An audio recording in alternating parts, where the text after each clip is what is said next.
புலவர் கு. ரவீந்திரன் எழுதிய வெள்ளி பல்லக்கு பகுதி 13.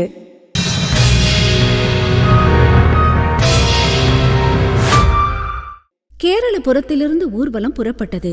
கவிவாணர் வாழ்த்தொலியும் மக்களின் மங்கள இசைகளும் பின்தொடர்ந்தன.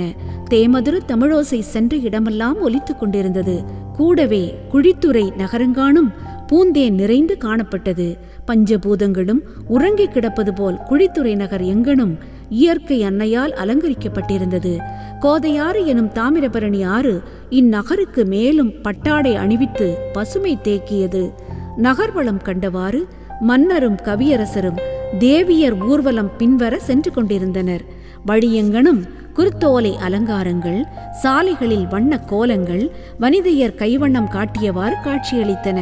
சாலை சந்திப்புகள் தோரணங்களால் அழகு பெற்றன. சாலையின் இரு மருங்கிலும் வண்ண விளக்குகளின் ஒய்யார காட்சிகள். ஆடவரும் மகளிரும் வயதிற்கேற்ப ஆடல் பாடல் நடத்தினர். வெள்ளிக்கோடு என்னும் இடத்தில் கூடிய மக்கள் தேவியருக்கு சிறப்பாக வழிபாடுகள் இயற்றினர். கூட்டத்தில் வந்திருந்த அனைவருக்கும் அறுசுவை உணவு கொடுத்து அகமகிழ்ந்தனர். கவியரசருக்கும் புவியரசருக்கும் பரிசுகள் வழங்கி பாராட்டினர். பாராட்டுக்குரிய ஊர்வலம் சக்திபுரம் நோக்கி புறப்பட்டது. முத்தேவியர்களுக்கு நாமகரணம் மங்கள கீதமாக பாடினர். மக்கள் தேவியர்களுக்கு புது பட்டு அணிவித்து வழிபாடுகள் இயற்றினர். மக்களின் வரவேற்பினை கண்டு மகிழ்ந்த ஊர்வலம் குழித்துறை நகர் வந்தது. வான வேடிக்கை வானை தொட்டன. குரவை ஒலி குதூகலமாயிருந்தது. நகரின் இருமருங்கும் அழகுபடுத்தப்பட்டிருந்தது. குழித்துறை தேவலோகமாய் காட்சியளித்தது. பல்சுவை கலைகளால் விழாவை சிறப்பித்தனர். விழா சிறப்பினை கண்டு மன்னரும் கவிஞரும் மகிழ்ந்தனர். ஊர்வலம் வெட்டுவெண்ணி கடந்தது.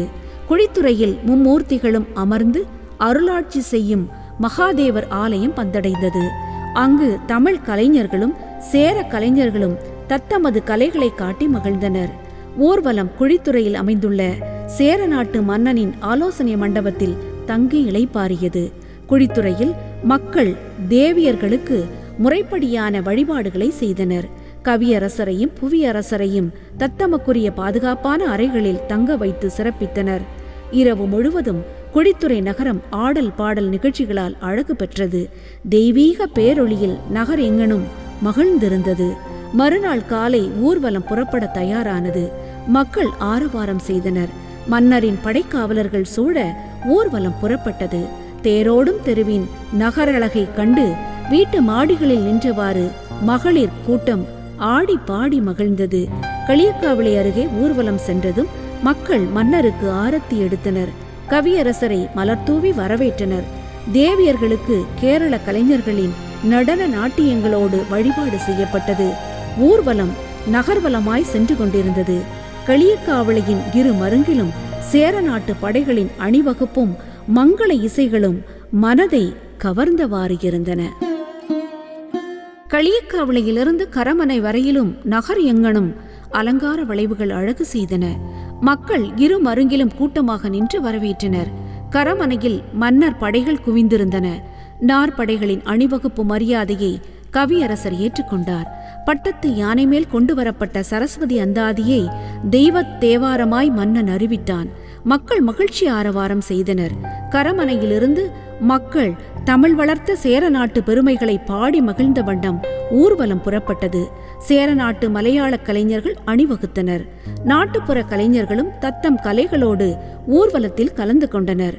சேர நாட்டு மக்கள் மன்னருக்கு மலைநாட்டு பொருட்களான தேன், மயில், சந்தனம், சுக்கு, மிளகு, மான்குட்டி, மகிழ் தோகை, யானை குட்டிகள், யானை தந்தங்கள், புனுகு, அகில், அரிதாரம் ஆகிய பொருட்களை காணிக்கையாக தந்து மகிழ்ந்தனர்.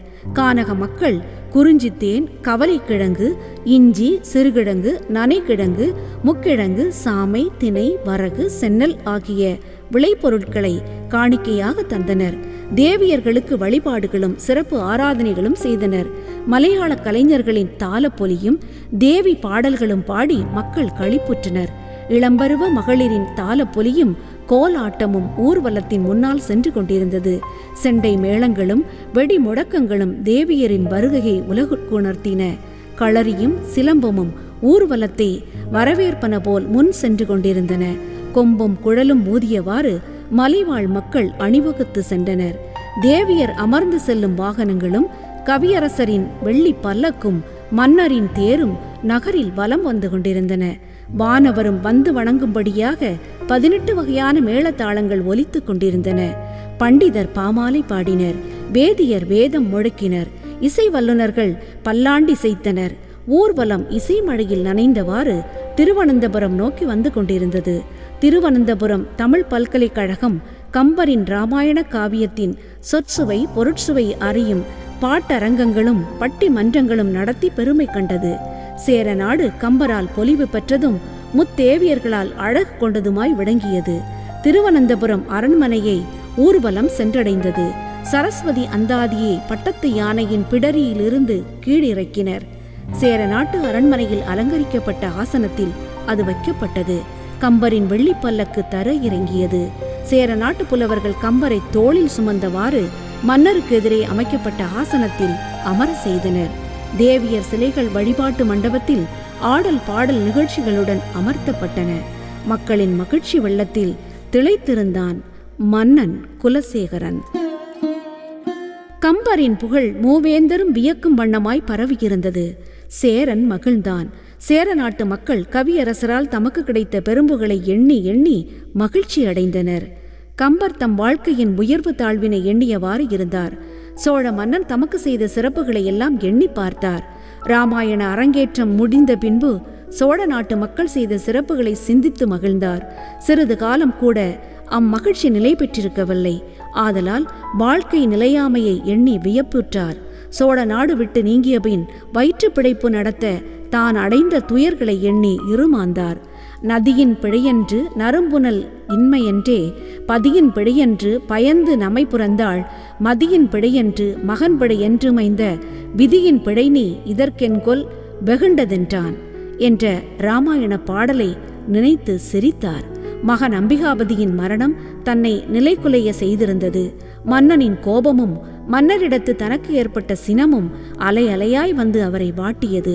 சேர மன்னனின் அவையில் அண்ணா என கூறி குலமுறை பேசிய கயவர்களால் தனக்கு ஏற்பட்டிருக்கும் உயர்வினையும் துன்பம் வந்த போதும் தளராத தம் மன உறுதியையும் சிந்தனை செய்தவாறு ஆசனத்தில் அமர்ந்திருந்தார். மன்னர் அவையில் அமைச்சர்களும் புலவர்களும் அமர்ந்திருந்தனர். பார்வையாளர்களாக மக்கள் கூட்டம் நிறைந்திருந்தன. மன்னர் அவையோர்களை பார்த்து கம்பரின் கவித்திறனையும் தெய்வீக பொலிவினையும் பேசினார். அவருக்கு கவியரசர் என்னும் பட்டம் வழங்கி சிறப்பிக்க இருப்பதை அவையோரிடம் கூறினார். அவையோர் அனைவரும் மகிழ்ச்சி ஆரவாரம் செய்தனர். கம்பர் அரச உடைகளால் அலங்கரிக்கப்பட்டார். அவர் புலமையை பாராட்டி பீதாம்பர ஆடையொன்றை பொன்னாடையாக மன்னர் போர்த்தினார். கவியரசு கம்பர் எனும் பட்டம் மன்னரால் எழுத்து பட்டயமாக வழங்கப்பட்டது. அவையோர் மகிழ்ந்தனர். கம்பர் நன்றி கூற எழுந்தார். அங்கே வாயிற்காவலன் வந்தான். அரசே வணக்கம், தங்களை காண சோழ நாட்டிலிருந்து ஒருவர் வந்துள்ளார் என்றான். மன்னன் வரச்சொல் என்றான். சோழ நாட்டு அரசவையிலிருந்து வந்த அமைச்சர் ஒருவர் மன்னனை வணங்கினார். கம்பரை கண்டதும் கட்டி தழுவி கண்ணீர் சொரிந்தார். கம்பரும் கட்டி தழுவினார். அவர் கண்களும் கலங்கின. பிரிந்தவர் கூடினால் பேசவும் வேண்டுமோ? சேர நாட்டு மன்னர் கம்பருக்கு கவியரசு பட்டம் சூட்டி மகிழ்ந்தார். அவையோர் அனைவரும் மகிழ்ச்சி பாராட்டினர். சேர நாட்டு மக்கள் கிடைத்தற்கரிய பேராக நினைத்து விழாவில் கலந்து கொண்டனர். விழா மேடையில் சோழ நாட்டிலிருந்து வந்த அமைச்சர் ஒருவன் தோன்றினான். தோன்றியவன் கவியரசை கட்டித்தழுவி கண்ணீர் முகுத்தான்.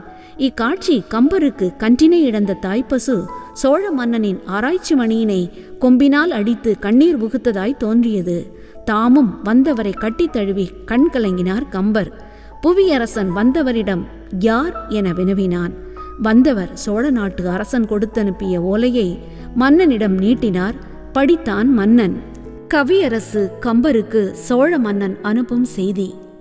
சோழ நாடு காவிரியால் வளங்கொழிப்பது, நன்செய்யும் புன்செய்யும் ஆணும் பெண்ணும் போல் களித்துறவாடுவது, நீர்வளத்தாலும் நிலவளத்தாலும் சிறப்பு பெற்றது.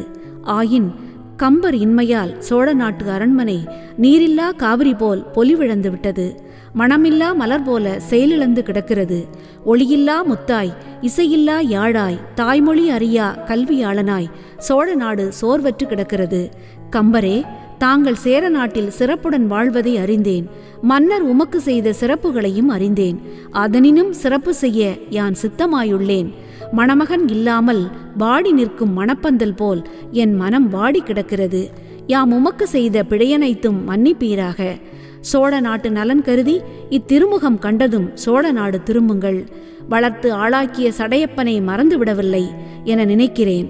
உடலுக்கு உணவும் அறிவுக்கு ஆற்றலும் தந்த சோழ நாட்டையும் மறந்துவிட மாட்டீர் என நினைக்கிறேன். இவன் குலோத்துங்கன். சோழ நாட்டு மன்னர் ஓலையை படித்ததும் அவர் முகம் தொட்டார் சிணுங்கியாய் வாடி குவிந்தது. கம்பரின் முகம் அன்றலர்ந்த செந்தாமரையாய் மகிழ்ந்தது. கம்பரே, இவர் யார் என்றார் மன்னர். இவர் சோழ நாட்டு மன்னனுக்கு உறுதுணையாக இருக்கும் அமைச்சர் இணையார மார்பன் என்றார் கம்பர்.